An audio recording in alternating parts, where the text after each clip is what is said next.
کام کا کیا بنا؟ میجر لیاقت نے اس کے سوال کو نظر انداز کرتے ہوئے دریافت کیا۔ اسی لیے حاضر ہوا ہوں سر، نوجوان نے جواب دیا، پھر جیب سے ایک آڈیو ٹیپ نکال کر میجر لیاقت کے حوالے کرتے ہوئے بولا، اتفاق سے کل رات میری ہی ڈیوٹی تھی اور خوش قسمتی سے کام بھی ہو گیا۔ کتنی دیر بات ہوئی؟ میجر لیاقت نے سنجیدگی سے پوچھا۔ رات 1:15 بجے۔ پہلی بار صرف 1.5 منٹ کی کال تھی، اس کے بعد تقریباً 1:45 بجے جو گفتگو ہوئی وہ 10 منٹ سے زیادہ ہی کی تھی۔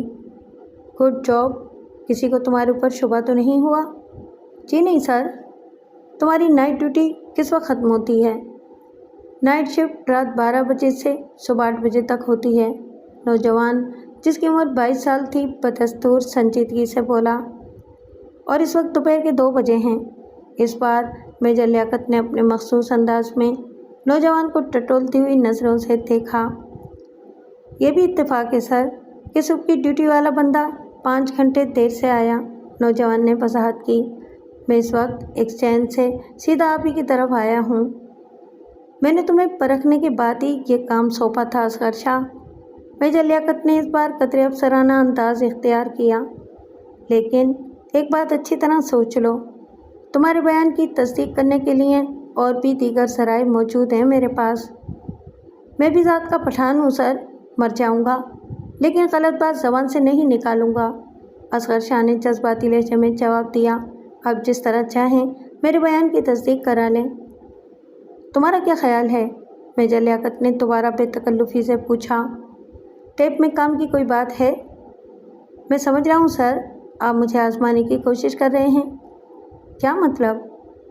سر، اصغر شاہ نے صاف گوئی سے کام لیا، کیا آپ کے دل میں یہ شبہ نہیں پیدا ہو رہا ہے کہ میں نے اس ٹیپ کی نقل بھی تیار کر لی ہوگی؟